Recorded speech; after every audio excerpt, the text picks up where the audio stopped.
Who disrupts my coronation? Everyone has been destroyed because of this freak. I won't allow it! These babies just saved this lame fest party!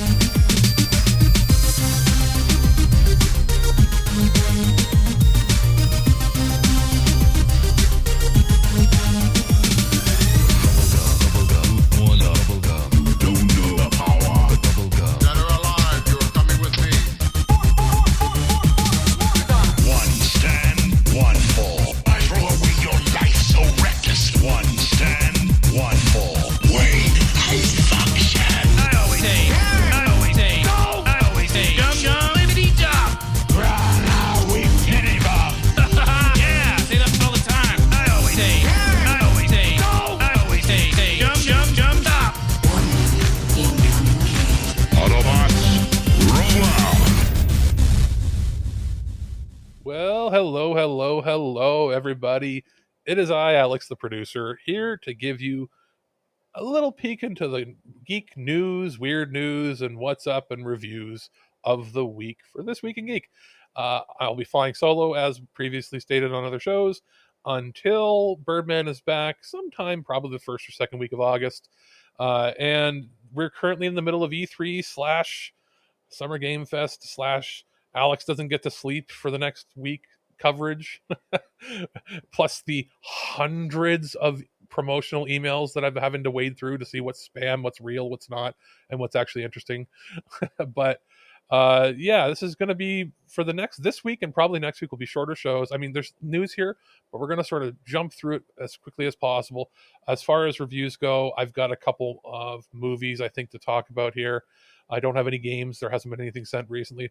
Now, I can say this: Birdman has received a review copy. He had requested me, he goes, if you get a copy, could I do it? Because he still wants to do some reviews now that he's starting to recover. He's got Mario Strikers. That'll be probably next week's show. And I believe he has The Quarry. So, but as far as for this week, he has submitted something to me. Let me see here. What did he give us for? Let's see here. I know he's got one. I don't think he has more than that right now. But he should be ramping up and having at least one a week, maybe two next week, actually. But what did he say he's going to have? I know he's got something. I think, is it a RPG book? Let's take a quick look in the work notes. He'll be talking about The One Ring, which is the tabletop RPG. So he has had time to read that now, and he'll have his thoughts on that on the show before this gets released. As for myself, I'm not sure. I've got a handful of movies to go through, and I'm ones I can pick for what I want to slot in here, and we'll see what catches my fancy when it comes to that.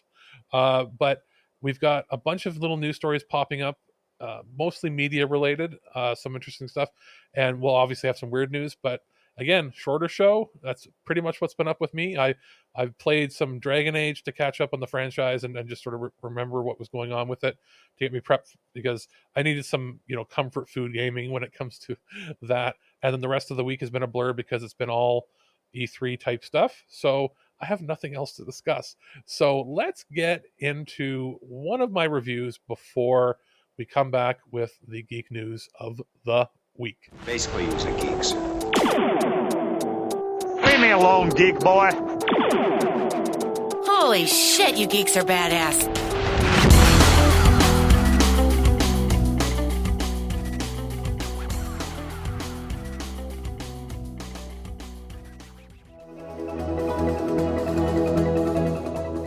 Paramount is back with more of their classics being released in 4K remastered formats. And right now I'm going to talk about The Man Who Shot Liberty Valance. This is a movie that I hadn't seen before, but I'd heard plenty of things about. I mean, obviously, John Wayne, Jimmy Stewart, John Ford directed feature. One of the classic Westerns, early 60s, 62, I think. A couple hours long. I don't want to spoil the story, but it's one of the best Westerns that I had never seen. And that's what I've always been told. And it's very well done for something this age and vintage. I was most surprised with how well the audio was handled, more than anything. I mean, I'll get into the video part too, but audio-wise, it has the original mono track, and then it was redone in True HD 5.1. And obviously, a mono movie like this works good when you put it in a 5.1 track because it forces the voices to the center channel, which is how it was sort of intended initially in theaters. And then they expand the audio for the sound effects, and they obviously went back to the original optical tracks and redid them in a sound space. It's actually quite well done. This is a Blu-ray set that includes the 4K disc, the Blu-ray disc. The 4K disc is on, I believe, a 66 gig disc, which is not the largest they make, but it's not needed for a movie of this length. And the fact that this is a black and white feature where a lot of the detail is retained at a lower bit rate because it's not having to store the color, and it's just mostly grayscale and luminance settings. It's in a slipcover, which is pretty neat. As far as other features, there is an audio commentary. There's a filmmaker focus, which has Leonard Maltin talking about the film, which is in 1080p, which is pretty cool. There's the original theatrical trailer that's been remastered for 1080p, so you can see how the trailer would have looked clean in theaters. There's scene commentary by Dan Ford, along with archival recordings from John Ford and Lee Marvin. There is a multiple chapter, I think it's like 10, 20, 30, 40, about an hour long, multi-chaptered breakdown into the creation of the film and all the different aspects of it, which is pretty neat. These are all included on the Blu-ray. As far as the 4K disc is just purely the video. How does it hold up? Quite well. And you might wonder, how does HDR work with this? The HDR works to give better details to the shadows and lights, and it's a much deeper blacks on here. So it's actually quite a good experience when it comes to the 4K release.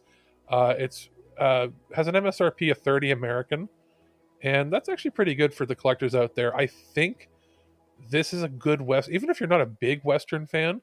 If you're looking for like, what's a good Western to get me into that time period, this might be one to look at. The Prime Minister of Sweden visited Washington today, and my tiny little nipples went to France. Gossip, rumors, panic in the streets. We're lucky. This Week in Geek. News. It's time for Geek News.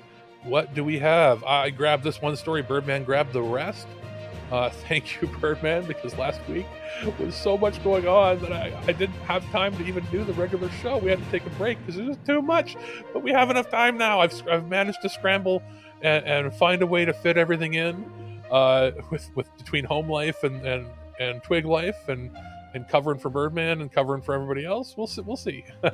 But this first story is from Kotaku. And it says Metro 2033's author has been added to Russian wanted list. Now, I put this here because it's not a weird news thing if it's kind of maybe expected. Dmitry Glukovsky, the author of the Metro books, has since become a popular series of video games which you know about. In a telegram posted dated June 7th, as reported by Radio Free Europe via PC Gamer, Glukovsky says that he was placed on the list following repeated remarks made against Russian President Vladimir Putin and Russian armed forces. He made in a broadcast interviews on his Instagram account where discrediting government actions. He said that despite this warning, he will continue to say stop the war and oppose the Russian Federation unleashing war with Ukraine. It is not the first time the author has attracted the attention of Russian authorities. In 2021, he spoke out against the jailing of Putin opponent Alexei Navalny. Following the trial, Amnesty International called a sham, calling for his release in a video posted online. Let's see. An author of a post-apocalyptic, it makes sense, but geez, I mean, kudos to him for not wanting to, feed into their propaganda machine. But interesting. We'll see what happens to him. This next one is from Superhero Hype. Birdman found this. The next Ghostbusters movie is codenamed Firehouse. Animated feature coming too. 2 years ago today, Ghostbusters will celebrate its... 2 years from today, Ghostbusters will celebrate its 40th anniversary of the film that started it all. This year's Ghostbusters Day event, director Jason Reitman and co-writer Gil Keenan dropped some big announcements about the future of the franchise. As it turns out, the newly revealed Netflix Ghostbusters animated series is just a small part of the plan. According to Reitman and Keenan, the next live-action movie is codenamed Firehouse. He said, "We're writing another movie. Tonight we're going to share the code name for the next chapter in the Spengler family story. The last time we saw Ecto 1, it was driving back to Manhattan, the home of the Ghostbusters. That's where our story begins. The code name is Firehouse." And yeah, cool. Just a quick little tidbit there. Another story coming from Superhero Hype is Todd Phillips confirms the Joker sequel, reveals working title for the script. Ever since director Todd Phillips' Joker became a smash success in 2019, rumors of a Joker sequel have been swirling. Although the prospects seem unlikely more than a few points, it appears the project is officially going forward. Via Variety, Phillips confirms the sequel's existence in a first look at the script and a picture of Joaquin Phoenix reading it. Phoenix won an Oscar, yada yada. According to the cover page, Phillips reteamed with Scott Silver on the script. The pic also reveals that the working title for the sequel is Joker Folie à Deux. In case you're wondering, Folie à Deux means madness for two in French. So, yeah. And a related sort of news story is that Warner Brothers apparently wants Todd Phillips to consult on other new DC movies, which is not really a big surprise, seeing as that was such a successful movie. And our final little story for the day is The Devil is a Part-Timer Season 2. There's a video revealing more cast. It debuts in July 14th in Japan. Don't know when it's going to be released here. It might be a simulcast, it might not, or simuldub. But this is from the Anime News Network. Now, this is the show that I watched years ago and thought was really cool. It was one of the first modern animes I watched and thought, okay, yeah, it's not like the animes I used to remember, but it's still a really fun show and a really cool concept. And it's one of the few that Birdman watched outside of Dragon Ball Z that got him hooked back on watching some anime again. So it says here, the official Twitter account for The Devil is a Part-Timer. The second anime season based on the light novel series began streaming a second promotional video for the anime on Friday. The video previews the anime's theme song, also reveals more cast, Disney Plus streaming in Japan, and July 14th premiere date for the anime. So the anime will premiere on Tokyo MX and BS111 channels, and will also run on MBS and ATX. The anime will start streaming in Japan exclusively on Disney Plus the same day and time as the broadcast premiere. The anime will have a special program on July 7th where the voice actors appear to talk about the second season. Then there's the Japanese cast, yada, yada, yada. Other new staff members, don't care. And yeah, Funimation streamed it in 2013 and released the Blu-ray in 2014. Is there anything about English? Nothing yet. Expect it sometime later this year, I'm guessing. Now, it's interesting. I wonder if Disney Plus would get it here. Probably not. It's probably going to be Crunchyroll, since they do like 99% of everything nowadays. But that's interesting, and I know we'll be keeping an eye on that. I don't want to watch the sub. I think the dub was really well done. And if they get a similar voice cast, most of them are probably still around that can do it. But yeah, that's it. So that is our fairly short but interesting and exciting news for the week. We're going to have plenty more as more news is coming out from the media stuff. It's a blitz at the beginning of June anyway. So that's it. We're going to take a break and go into Birdman's review, and then we'll come back with the weird news. The world is changed. I feel it in the water. I feel it in the earth. I smell it in the air. Much that once was is lost, for none now live who remember it. Hey guys, this is Mike the Birdman here, and I'm off recovering from some surgery, so Alex has been taking care of the show, but I am still doing some reviews while I'm off healing and exploring the great wonderland that is Ontario, Canada. So I got sent this game by the good folks over at Free League Publishing, and I'm talking about The One Ring, role-playing in the world of The Lord of the Rings, based upon the works of J.R.R. Tolkien, and this is the second version of this game. There was a version released previously, but this is the updated version. There was like a huge Kickstarter. There's been a lot of really cool rewards. And over the next few weeks, I'm going to be taking a look at the Game Master screen and the starter set for this. But for the purposes of this review, we're going to be talking about the main source book. So Lord of the Rings has been one of those things that's been in my life since like the early 2000s when the Lord of the Rings movies came out. And I've seen all of them in theaters, except for about half of the Hobbit movies I haven't seen in theaters.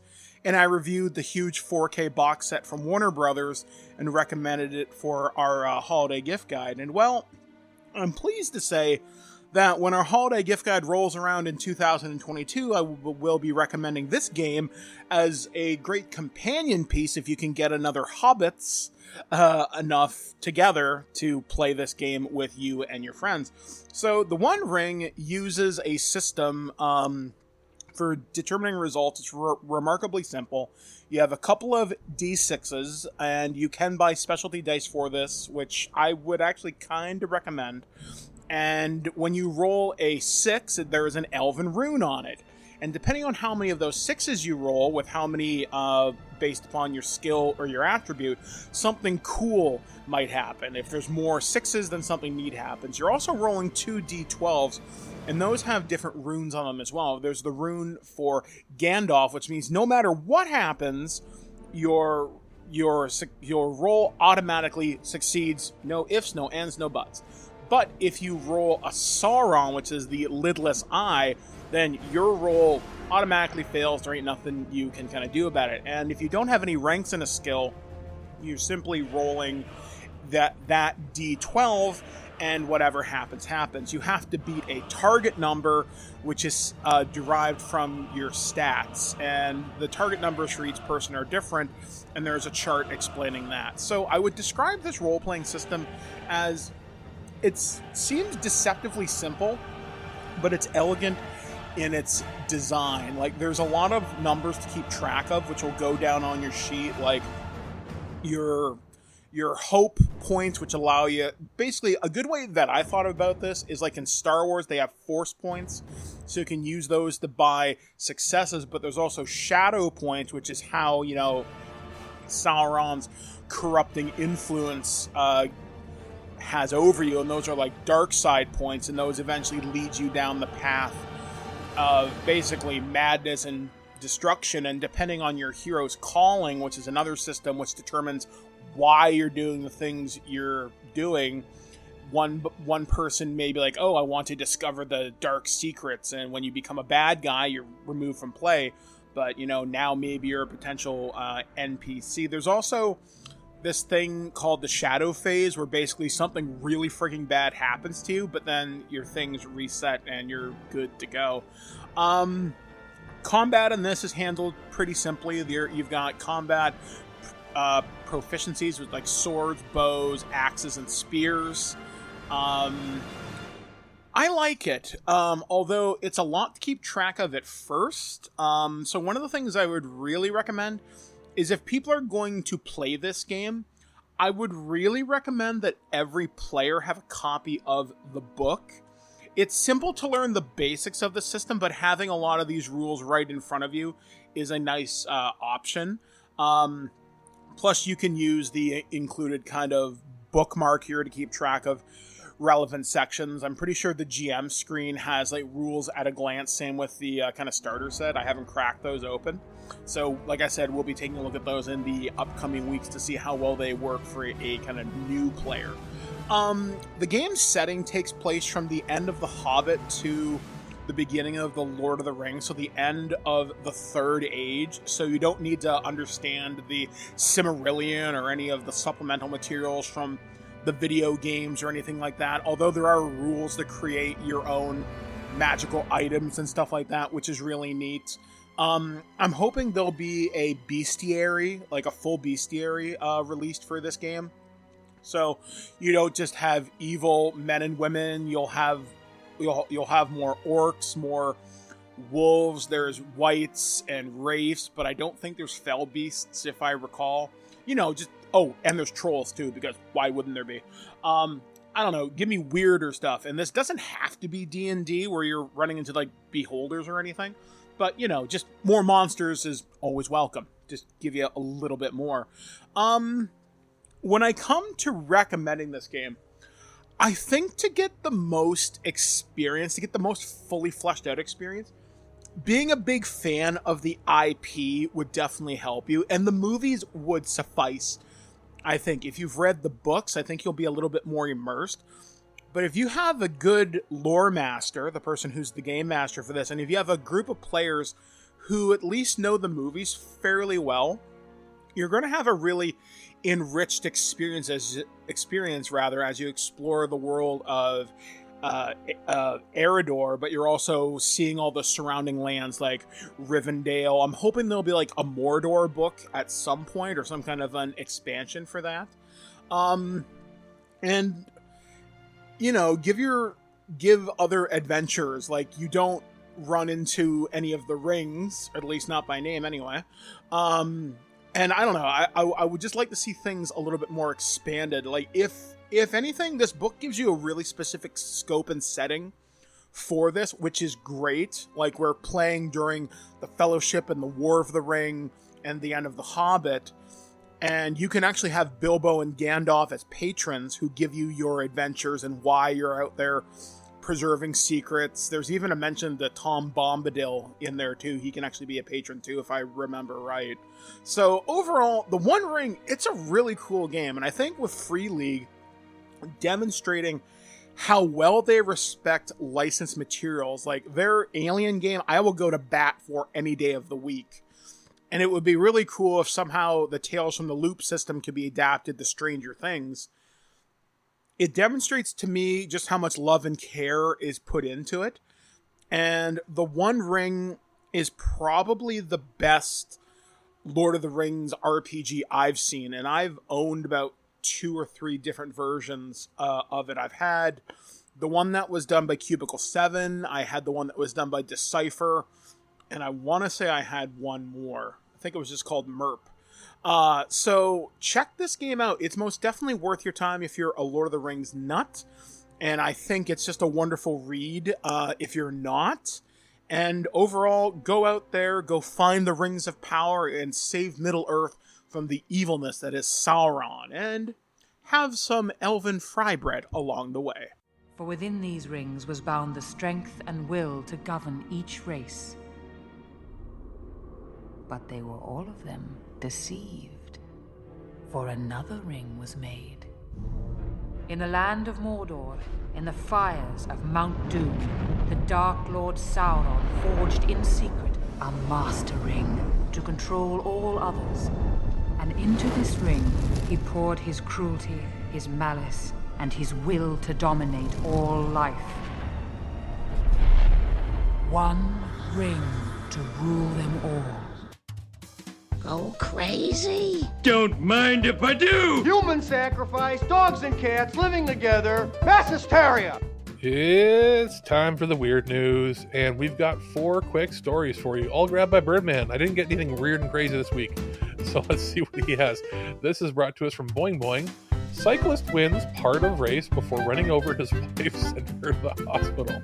A cyclist won the 3rd stage of the annual road race in Colombia before running over his wife, sending her to the hospital. Luis Carlos Chia can be seen in the video victoriously holding his arms up while finishing part of the race, challenging in Vuelta a Colombia. The clip then cuts to he and his wife lying on the ground. His wife, cyclist turned photographer Claudia Roncancio, has been photographing him when he plowed into her, according to Canadian Cycling. Chia was injured but was able to limp away while she was left momentarily unconscious for seeking medical attention, which included stitches to her head. Oddly enough, the racer admitted his brakes didn't respond, so he seemed to blame his wife for the accident, saying she knew there was going to be a sprint to the finish, and I don't understand why she didn't get out of the way. So, yes, there's story number 1 for you. Okay. Next one's also from Boing Boing. Truck pops a wheelie while trying to lug a hilariously large pipe, then damages police car. Oh my god.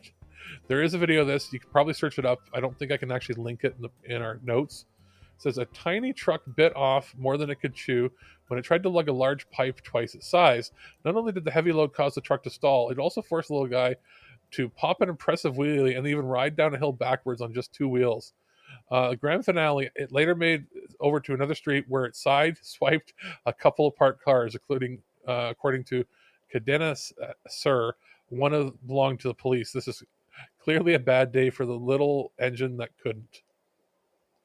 It's literally like like you see those trucks where they have like livestock in the back, like you'll see like a bunch of hay and like, like the kind of like a little bit bigger than a pickup truck, maybe like a local delivery truck, but with just a wooden backed frame where you put hay and stuff. And it's got a pipe that you would use for like a mainline sewer, not like, hey, here's my sewage pipe for my street, like the main sewage pipe that they all connect to for the whole city. Probably 6 feet in diameter. You can stand up and walk around in it, that kind of pipe. And it's about twice as long as the truck, and they've got it in the back, and it's just falling down this hill, which is amazing. Next one is from UPI.com. Workers rescued after getting trapped in a chocolate tank. This is from June 9th. It says here, 2 people were rescued after getting trapped in a large tank of chocolate in Lancaster County, Pennsylvania. Emergency crews confirmed Thursday afternoon 2 people got trapped in the tank at the Mars Wrigley plant in Elizabethtown. The borough has a population of approximately 11,600, and it's located about 18 miles west of Harrisburg. WHP-TV in Harrisburg reported 2 people fell into the tank, which was waist deep with chocolate. The 2 were apparently not badly hurt at the time and were taken to the hospital. Crews were called to the plant around 2 p.m. The workers were trapped, and Mars Wrigley didn't immediately comment on the situation. So this is like an Augustus Gloop situation. So this is another funny little quick one. And we got one final quick one here, also from UPI. Chefs assemble over 600-pound hamburger in Mexico. It says here, a team of chefs at a festival in Mexico cooked up a 629-pound hamburger, the largest in the country's history. The chefs at the 2nd Annual International Hamburger Festival in Mazatlan worked together to the event to cook a massive hamburger in about 10 minutes. Organizers said the burger would be cut into portions and provided to local food charities. The burger was nearly double the size of a 343.9-pound hamburger created last year's festival. Organizers said this year's burger set a national record for Mexico, and they are making plans for next year's festival to feature the burger to beat the Guinness World Record of 2,566 pounds and 9 ounces, which was set in Germany in 2017. God damn. Now, I'm going to take a moment, and I'm going to see if I can find a classic Alex weird story that's like really weird. Because it's been a few weeks and I want to make sure I find something just really strange. Now, if it's something really horrendous, I probably won't do it, but let's see here. Geico facing payout to woman who got HPV after having sex in a car. Nah. Robot painting nails. Meh. Here we go. I got one. So this is from The Independent. Man spent $600 building a mini cinema for wild squirrels. A man built a mini cinema for wild squirrels, complete with handmade promotional posters, concession stand, a movie screen, and yeah, let me see if I can find a better article of this, because it's one of those ones that's locked behind a paywall. Fuck you, news. You don't go to paywalls for that. Let's see here. What do we have here? No. I don't want something that's embedding the same news story within their website. Let's see here. There we go. Huh? That's not right. Why are you locking me down?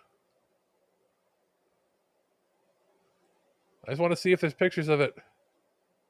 There we go. Jason Lindsay, who's 30, created a miniature movie theater after realizing squirrels could never get to experience real-world cinema. The video showed Jason, who works in video production, build the entire thing from scratch in 2 months at a cost of $600. He used old tablet playing its own squirrel movie as the screen and a built-in miniature concession stand filled with treats. Jason added LED strip lights for ambience, popcorn bowls with squirrel-friendly treats, and topped it off with handmade movie promotional posters. The outside says, now playing Revenge of the Squirrels. That's incredibly stupid and incredibly funny. And also the kind of perfect weird story to end us off on. So that is going to do it for the weird news this week. We're going to come back with a final review from me, and then we're going to close out the show with, I guess, brief discussion on what's coming up on the programming for the next week or so. So take it away, me. Do you have any hobbies? I collect spores, molds, and fungus. Hold that thought. It's crapper time.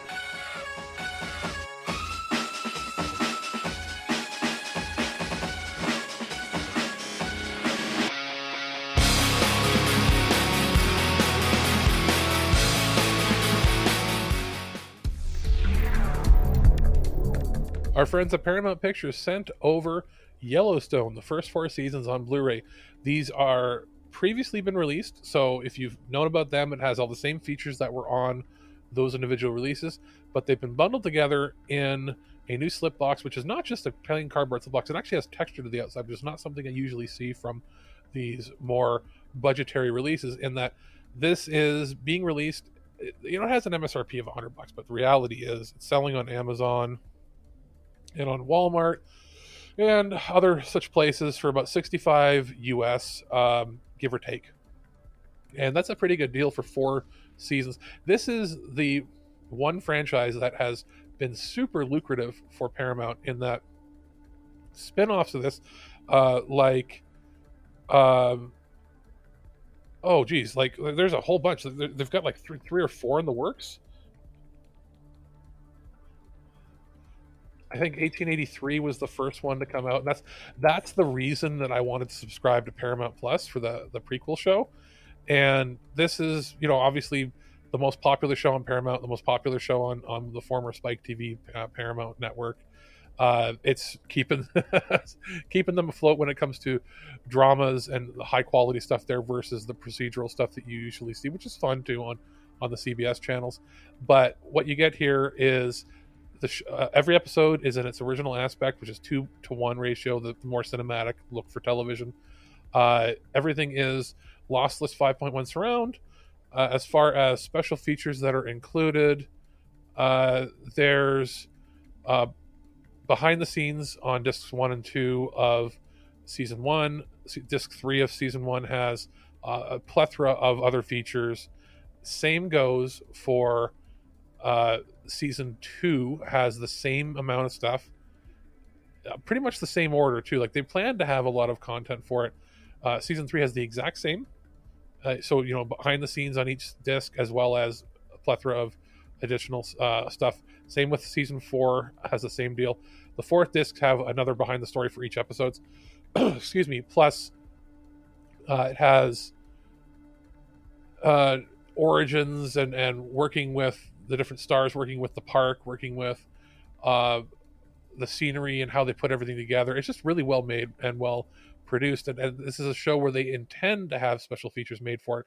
It doesn't feel like they're just tacked on. So they're bundling everything here together in one. It is one of the better shows currently airing on TV, with plenty of spinoffs happening. I think 2 or 3 extra ones on Paramount Plus, in addition to the main show on the Paramount network. So is it worth it?